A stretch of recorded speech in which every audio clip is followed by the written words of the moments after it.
africain avec cette Coupe d'Afrique et nous avons dit clairement qu'il fallait qu'on sorte Total Énergie des terres et des stades africains. Hein? Et il y a des gens qui sont venus répondre. Et donc, nous avons demandé à ces gens, vous revenez d'où? Vous êtes de quelle nationalité? Hein? Vous revenez de quel pays? Malheureusement, ces gens-là n'ont pas encore répondu. Donc, nous attendons d'abord la réponse de ces gens-là avant qu'on puisse leur donner une réponse. Hein? C'est clair. Et leur argument, ils se disent, si Total Énergie n'investissait pas comme le sponsor de la Coupe d'Afrique, est-ce qu'il devait avoir d'autres sponsors? Ben, vous voyez que l'argumentation ne tient pas la route. Hein? Clair, c'est clair. Il y a plein de sponsors. Comprenez, la décision d'embarquer Total Énergie est une décision politique du Pontin Alassane Dramane Ouattara. Hein? C'est clair. Il y a un vrai poulain de l'écodème de Pompidou. Comme nous avons l'habitude de dire, celui qui mange les matières fécales des leaders du diable au palais de l'Élysée, des gens comme de Ouattara, vous comprenez? Donc il y a eu plusieurs sponsors, hein, c'est clair.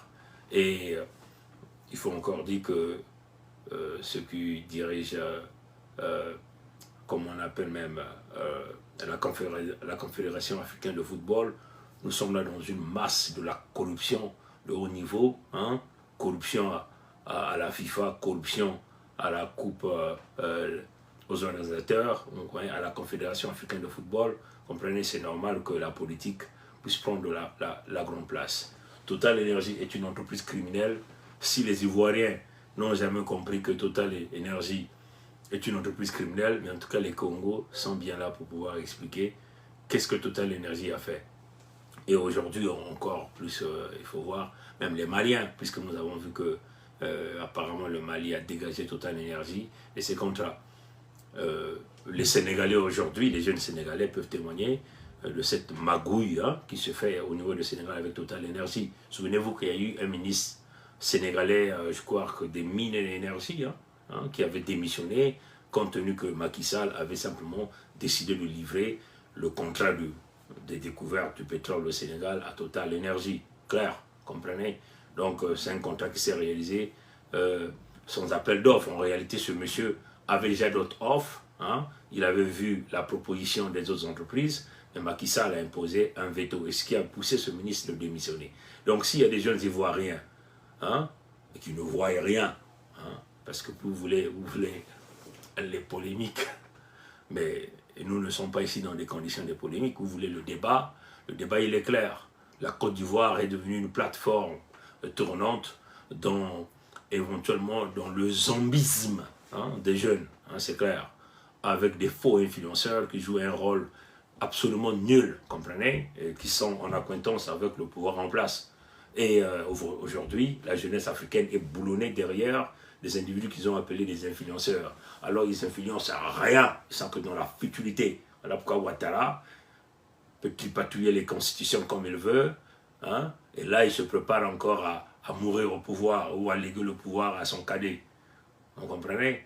Alors, donc nous demandons aux Ivoiriens d'ouvrir les yeux, surtout les jeunes, comprenez? On vous a dit, si vous étiez des jeunes capables, vous devez dégager tout ça de Total Énergie sur votre terrain.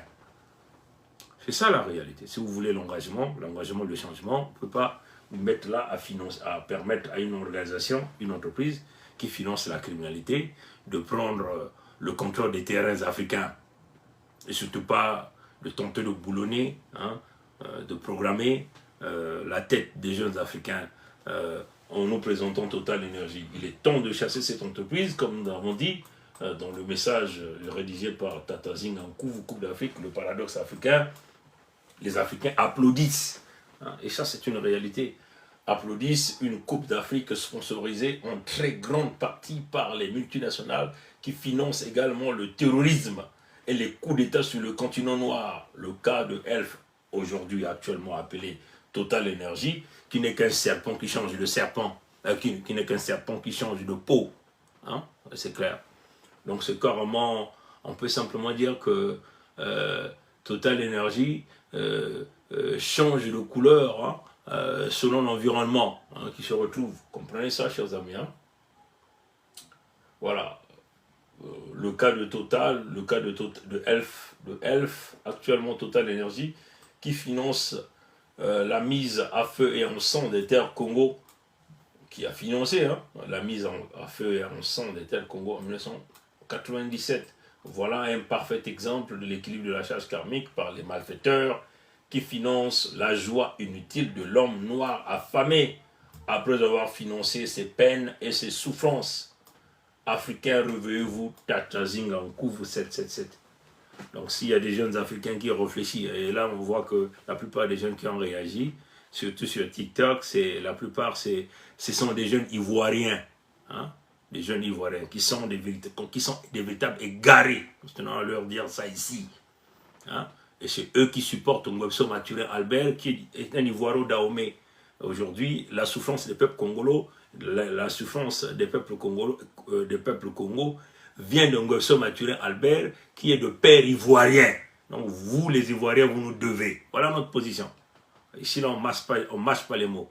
Ici, là, on n'est pas là pour jouer à une diplomatie de non-sens, parce que vous êtes totalement égarés. Hein? Vous suivez des activistes qui ne vous apportent rien, des pasteurs qui ne vous apportent rien.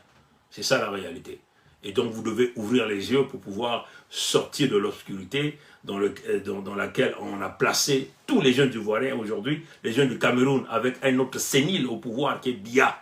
Quand vous voyez même leurs médias, Afrique Média, n'a jamais touché Biya. Ils appellent Biya le patriarche. Vous comprenez?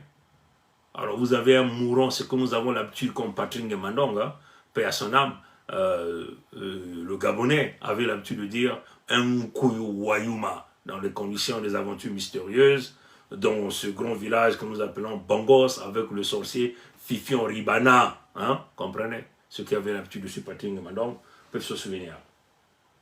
Bon, on quitte là les affaires, l'affaire des terres.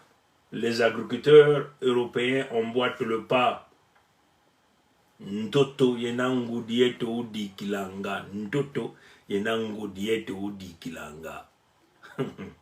Ça, c'est le doyen Mwandansemi qui a laissé ça au peuple Congo. Et vous avez des Congos qui ne veulent pas allumer le cerveau et élever dans la grande fédération démocratique du Congo. Aujourd'hui, avec un mouton, un béton en foufou, Tshilombo Félix, un traître, comprenez? Un traître. Et donc les Congos doivent se lever, doivent s'accrocher à la vision de la Fédération Congo.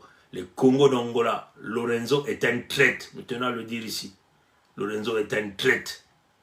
Donc les Congos d'Angola doivent se lever. Les Congos du Gabon doivent se lever, hein, pour que nous formons ce maillon solide, hein, comme l'a fait les frères et sœurs de l'Afrique de l'Est avec l'AF, l'AS, hein, donc éventuellement cette organisation des États du Sahel, éventuellement avec le Burkina, le Mali et le Niger. Comprenez? Ils ont une vision claire, la vision économique, l'alliance militaire pour protéger leur peuple, sécuriser leurs terres et éventuellement le développement, c'est-à-dire que les ressources naturelles que le créateur vivant, Nkwa Mikango, Nkwa Lulendo, Nzambi, Mpungu a placé sous leur terre, puissent profiter à leur peuple, puissent assurer leur développement, puissent donner l'opportunité éducative aux femmes, hein, que ces femmes-là puissent apprendre, avoir le métier, travailler, contribuer à la société, puissent s'occuper de leurs enfants, aux jeunes, que les jeunes ne puissent plus emprunter le chemin de la Méditerranée pour aller mourir en Europe qui se vide. C'est ça la réalité. Parce que nous ici, hein, on va retourner sur nos terres, c'est là-bas, là où on a enterré notre nombril, se connecter à nos ancêtres pour développer nos terres dans la vision de la Fédération Congo, comprenez?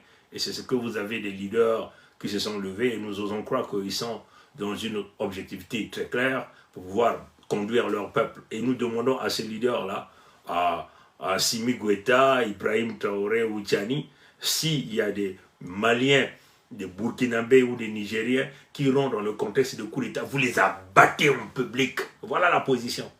Pas question de la traitise. Comprenez?